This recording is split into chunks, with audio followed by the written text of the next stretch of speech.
The sun rose slowly over the Pacific Ocean, casting its golden rays across the sleepy town of Carmel by the sea. The coastal breeze carried the faint scent of salt water and pine, weaving through the narrow streets lined with charming boutiques and art galleries. The morning air was crisp, and the town was just beginning to stir. Shopkeepers flipped their signs to open, and the first joggers of the day padded softly along the uneven cobblestone paths.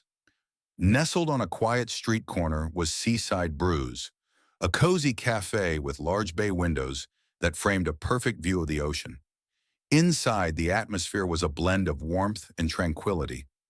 The faint hiss of the espresso machine harmonized with the soft murmur of conversations, and the inviting aroma of freshly ground coffee beans filled the air. In the farthest corner of the cafe sat a man who, to the casual observer, might have seemed like any other patron. He wore a weathered leather jacket and a wide-brimmed hat, his face partially obscured by the brim. His hands, calloused and strong, cradled a simple ceramic mug of black coffee. But upon closer inspection, there was something about him that felt different, something commanding yet understated. The man was Clint Eastwood. At 95 years old, Clint still carried an undeniable presence. Though his hair had long since turned silver and his movements had slowed with age, his piercing blue eyes retained their intensity. He was a man who had lived 1,000 lifetimes in one, his legacy cemented in the annals of Hollywood history. Yet here he was, sitting alone in a small-town cafe, content to watch the world go by. Clint had always loved Carmel by the sea. He had served as the town's mayor decades ago, a role he'd taken on not for power or prestige, but simply because he cared about the community. This town was his sanctuary, a place where he could blend in and enjoy the simpler things in life. As he sipped his coffee, Clint's gaze wandered around the room. The cafe was a microcosm of life. Young couples whispering over shared pastries, an elderly man reading the newspaper, a mother trying to keep her toddler entertained. But it was the staff that truly caught his attention.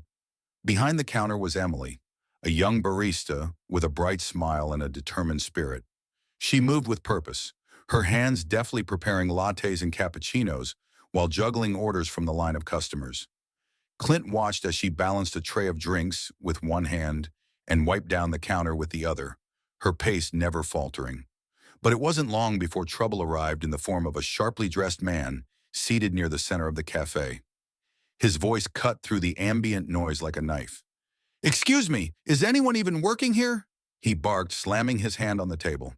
The room fell silent. All eyes turned to the man, whose impatience was as glaring as his expensive suit. Emily hurried over, her face flushed. "I'm so sorry for the wait, sir," she said, her voice trembling slightly. "We're a bit short-staffed this morning, but I'll get your order out right away." "That's not good enough," the man snapped, his tone dripping with entitlement. "I've been sitting here for 20 minutes. Do you even know how to run a cafe?" Emily's hands shook as she tried to placate him. "I'll make sure your order is prioritized. Please, just give me a moment." The man scoffed, leaning back in his chair. "Unbelievable.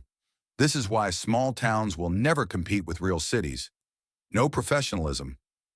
Clint's jaw tightened. He had seen this kind of behavior countless times before. Men who believed their status gave them the right to belittle others. His sharp blue eyes locked onto the man, and a familiar fire ignited within him. For a few moments, Clint remained seated, his weathered hands resting on the table. He wasn't a man who acted on impulse. He preferred to observe, to assess. But as he watched Emily struggle to maintain her composure, something in him shifted. This wasn't about making a scene or teaching someone a lesson. It was about standing up for the people who often went unnoticed, the ones who worked tirelessly behind the scenes, carrying burdens that others took for granted. With a deliberate slowness, Clint set down his coffee cup. The cafe had grown quiet, the tension palpable. Rising to his full height, he adjusted his hat and began to make his way across the room. The sound of his boots against the wooden floorboards was the only thing audible as the other patrons held their breath. Clint moved with the steady, unhurried gait of a man who had nothing to prove but everything to say. When he reached the man's table, he stopped. The room seemed to hold its collective breath. The man looked up, startled. His bravado faltered as he recognized the figure standing before him. Clint Eastwood was a living legend, a larger-than-life presence that commanded respect without uttering a word. "Is there a problem here?" Clint asked, his voice low and steady, carrying the weight of decades of experience. The man hesitated, his confidence wavering under Clint's gaze. I I was just pointing out that the service here is lacking," he stammered, his tone suddenly defensive. Clint tilted his head slightly, his piercing eyes narrowing. "Lacking, huh?" he drawled. "Funny, from where I'm sitting, it looks like she's working her tail off while you're just sitting here making noise." A nervous chuckle escaped the man's lips. "I didn't mean to." Clint raised a hand, silencing him. "You ever worked a day like hers? Standing on your feet for hours, dealing with people who think the world owes them something?" The man's face turned red, but he didn't respond. Clint leaned in slightly, his voice dropping to a near whisper. "Here's a piece of advice. Next time you feel like tearing someone down, think about what they're going through. You don't know their story, and if you can't be kind, at least be quiet." The man swallowed hard, nodding mutely. Clint straightened up, his gaze sweeping over the room. "And that goes for anyone else thinking about complaining today," he added, his voice carrying to every corner of the cafe. The patrons erupted into applause, their tension replaced by admiration. Emily's eyes filled with tears, a mixture of relief and gratitude. Clint gave her a small nod before returning to his seat. But this was only the beginning of a story that would ripple far beyond the walls of the cafe. Clint returned to his corner table, his boots clicking softly against the wooden floor. The cafe buzzed with renewed energy as whispers of admiration spread like wildfire. Patrons exchanged glances, some pulling out their phones to discreetly snap photos of the legendary figure who had just silenced the room with nothing more than his presence and words. Emily wiped her hands on her apron and approached Clint, her expression a mixture of awe and gratitude. "Mr. Eastwood," she began, her voice barely above a whisper. "I don't even know what to say. Thank you for standing up for me." Clint tipped his hat slightly, the faintest hint of a smile tugging at the corners of his lips. "No need for thanks, miss. Just didn't see the point in letting someone like that ruin your day." Emily nodded, her cheeks flushed. "You didn't have to get involved, though. Most people wouldn't." Clint leaned back in his chair, his eyes twinkling with a wisdom earned through years of life's trials. "Maybe most people wouldn't, but I've learned over the years that doing nothing is just as bad as being part of the problem." She stood there for a moment, letting his words sink in. Then, with a renewed sense of purpose, she straightened her shoulders. "If there's anything I can get you, it's on the house," she offered. Clint chuckled, a deep, gravelly sound that seemed to fill the room. "Just keep that coffee coming, and we'll call it even." As Emily returned to the counter, the cafe began to settle back into its usual rhythm. Clint took another sip of his coffee, savoring the moment. But just as he thought the day would return to its quiet simplicity, the front door swung open and in walked an older man with a familiar gait. Clint's eyes narrowed as he recognized the figure. It was Joe, an old friend he hadn't seen in decades. Joe had been a stunt coordinator back in Clint's early days in Hollywood. The two had shared countless stories, long nights on set, and the kind of camaraderie that only those in the film industry could understand. Joe spotted Clint almost immediately, his face lighting up with a mixture of surprise and joy. "Well, I'll be damned," he said, making his way over, "if it isn't Clint Eastwood himself." Clint stood to greet him, a genuine smile breaking across his face. "Joe, what are you doing in Carmel?" The two men clasped hands, their grip firm and familiar. "Just passing through," Joe said. "Thought I'd grab a coffee before hitting the road. Never expected to run into you here." Clint gestured to the empty chair across from him. "Sit down. You've got time for a cup, don't you?" Joe didn't need to be asked twice. He slid into the chair, his movements slower than they once were. Time had taken its toll on both men, but the spark of their friendship remained unchanged. As they talked, the years seemed to melt away. They reminisced about the old days, long nights on set, the pranks they'd pulled, and the lessons they'd learned. Clint shared stories of his time as mayor, while Joe recounted his adventures after retiring from the industry. But as the conversation deepened, it became clear that Joe hadn't just wandered into the cafe by chance. There was a weight to his words, a hesitation that Clint recognized. "What's on your mind, Joe?" Clint asked, his tone gentle but direct. Joe sighed, running a hand through his thinning hair. I didn't come here just for coffee, Clint. I came to see you. Clint leaned forward, his eyes narrowing slightly. Go on. Joe hesitated, then took a deep breath. I need your help. It's my grandson. He's in trouble, Clint, and I don't know what to do. Clint's expression softened. Tell me everything. Joe began to speak, his voice trembling with emotion. His grandson Danny had fallen in with the wrong crowd. What had started as minor mischief had escalated into something far more dangerous. Joe feared that if someone didn't step in soon, Danny's life would take a turn from which he might never recover. I've tried talking to him, Joe said, his voice cracking, but he won't listen to me. He's got this idea that he doesn't need anyone, that he can handle it all on his own. I thought, maybe you could talk to him. You've got a way of getting through to people. Clint sat back, his mind racing. He didn't know Danny, but he knew the type. He'd seen it before. Young men trying to prove themselves, often at great cost. I'll talk to him, Clint said finally, but I can't promise he'll listen. Joe's eyes filled with gratitude. That's all I ask. Just try. As they finished their coffee, a plan began to take shape. Clint would meet Danny the next day, in a neutral setting where they could talk without distractions. The next day, Clint arrived at the agreed-upon meeting spot, a quiet park on the outskirts of Carmel. The morning sun filtered through the towering cypress trees, casting dappled shadows across the ground.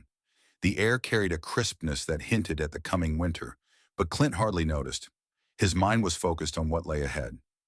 Joe had given him a brief description of Danny, a wiry teenager with dark hair, sharp features, and a chip on his shoulder the size of a boulder. Clint had seen the type before. Young men teetering on the edge of self-destruction, their rebellion often a mask for deeper pain. As he waited, Clint scanned the park, his sharp eyes catching every movement. A few joggers passed by, their breath visible in the chilly air. A couple walked their dog, the golden retriever bounding ahead with unbridled energy. And then he saw him. Danny approached from the far end of the park, his posture stiff, his hands buried deep in the pockets of his oversized hoodie. He walked with a deliberate slowness, his eyes darting around as if searching for an escape route. Clint stayed seated on the bench, his demeanor calm and unthreatening. He knew better than to rush the boy. Instead, he let Danny set the pace, waiting until he was close enough to speak. You must be Danny, Clint said, his voice steady and low. Danny stopped a few feet away, his gaze wary. Who's asking? He shot back, his tone laced with defiance. Clint Eastwood, Clint replied, leaning back slightly. Your granddad thought I might have a word with you. Danny's eyes narrowed. So what? He sent you to lecture me or something? Not quite, Clint said, his expression unreadable. Figured we could just talk. Up to you whether you stick around. For a moment it seemed like Danny might turn and walk away, but something in Clint's tone, or perhaps the sheer curiosity of who he was, made him stay. With a reluctant shrug, he plopped down on the far end of the bench, as far from Clint as he could manage. The two sat in silence for a while, the only sounds the rustling of leaves and the distant chatter of children on a playground. Clint let the quiet stretch, knowing that sometimes silence could do more than words. Finally, Danny broke the stillness. So what's the big deal? Why do you care what I do? Clint turned his head slightly, his gaze steady. I don't, kid, but your granddad does, and he's worried about you. Danny scoffed. Yeah, well, he doesn't get it. None of you do. Try me, Clint said simply. Danny hesitated, his jaw tightening. For a moment, Clint thought the boy might clam up entirely. But then, like a dam breaking, the words began to spill out. He talked about the pressure he felt to live up to everyone's expectations, the sense of being constantly judged, and the anger he couldn't seem to shake. He spoke of friends who'd led him down paths he hadn't intended to take, of mistakes that now felt impossible to undo. I didn't want any of this, Danny admitted, his voice cracking. But now, I don't know how to fix it. Feels like it's too late. Clint listened without interrupting, his expression thoughtful. When Danny finally fell silent, Clint leaned forward, resting his elbows on his knees. It's never too late, Clint said firmly. I've made my share of mistakes, kid, more than I care to count. But every day, you get a choice. You can let those mistakes define you, or you can decide to be better. Danny looked away, his eyes glistening. It's not that easy. No, Clint agreed. It's not. Nothing worth doing ever is. But you've got people who care about you, whether you believe it or not. Your granddad, for one, and I'd bet there are others if you let them in. Danny didn't respond, but Clint could see the words sinking in, the boy's defenses beginning to crack. After a long pause, Clint stood, stretching his legs. I'll tell you what, he said. I'm not going to pretend I've got all the answers. But if you're willing to try, I'll help you figure things out. Danny looked up, his expression a mix of skepticism and hope. Why would you do that? Clint shrugged. Because someone once did the same for me. And sometimes all it takes is one person to make a difference. The conversation marked the beginning of a tentative truce between the two. Over the next few weeks, Clint made good on his promise, meeting with Danny regularly and helping him navigate the challenges he faced. Slowly but surely, the boy began to find his footing, his anger giving way to a determination to set things right. Weeks turned into months, and the chill of winter gradually gave way to the fresh promise of spring. Clint and Danny met regularly, their sessions evolving from tense exchanges to genuine conversations. Clint had a way of breaking through Danny's defenses without forcing it. Whether they were working on an old car at Clint's garage or walking along the rugged coastline, he let the boy talk, guiding him subtly without ever lecturing. Danny's progress was slow but steady. He began to repair the relationships he had strained, starting with his grandfather, Joe. At first, their conversations were awkward, filled with long silences and hesitant apologies. But Joe, to his credit, met Danny halfway, showing patience and an unwavering belief in the boy's potential. Clint, for his part, remained a constant presence, offering advice and support but never overstepping. He understood that Danny's journey was his own to make. It was a crisp morning when Clint received an unexpected call from Joe. "Clint, you need to come to the community center," Joe said, his voice tinged with urgency. "What's going on?" Clint asked, already reaching for his jacket. "It's Danny," Joe replied. "He's got something planned, but he won't tell me what." Intrigued, Clint headed to the center, a modest building that served as a hub for local events. When he arrived, he found the place buzzing with activity. Tables were set up with art supplies, gardening tools, and even a small stage. A banner hung above the entrance reading, "Second Chances, a Day of Renewal." Inside, Danny stood at the center of the commotion, directing volunteers and organizing supplies. He looked more focused than Clint had ever seen him, his movements purposeful and his demeanor calm. "Didn't expect to see you here," Clint said, stepping up beside him. Danny turned, a small smile breaking across his face. "Figured I'd surprise you." "Well, color me surprised," Clint said, nodding at the setup. "What's all this about?" Danny hesitated for a moment, then took a deep breath. "It's for the community," he said. "A chance for people like me, people who've messed up, to make things right. We're planting a garden, painting murals, fixing up some of the old playground equipment. I wanted to do something that mattered." Clint studied the boy, his sharp eyes softening. "You've come a long way, kid." Danny shrugged, but there was a hint of pride in his expression. "Guess I had some good help." As the day unfolded, Clint watched with quiet satisfaction as Danny threw himself into the work. He planted trees alongside local kids, painted with the elderly, and even stood on the stage to thank the volunteers for their support. For the first time in years, Danny looked truly at ease, his rough edges softened by purpose and connection. When the event wound down, Danny approached Clint, wiping sweat from his brow. "Thanks for coming," he said, his tone earnest. "Wouldn't have missed it," Clint replied. Danny hesitated, then added, "And thanks for everything. I don't think I'd be here if it weren't for you." Clint shook his head. "You did the hard part, kid. All I did was point you in the right direction." Danny nodded, his eyes glistening. "Still, it means a lot." As the sun dipped below the horizon, casting the sky in hues of gold and orange, Clint stood back and took in the scene. The once dull community center was now alive with color and life, a testament to what could happen when people came together.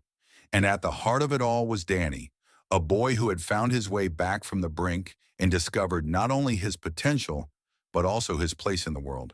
For Clint, it was a reminder of why he had agreed to help in the first place. Sometimes all a troubled soul needed was someone to believe in them, and the chance to start again. As Clint walked away, the sound of laughter and music fading behind him, he couldn't help but smile. He'd seen a lot in his lifetime, but moments like this reminded him that even in a world full of chaos, there was always hope. Sometimes it just took a little nudge to bring it to the surface.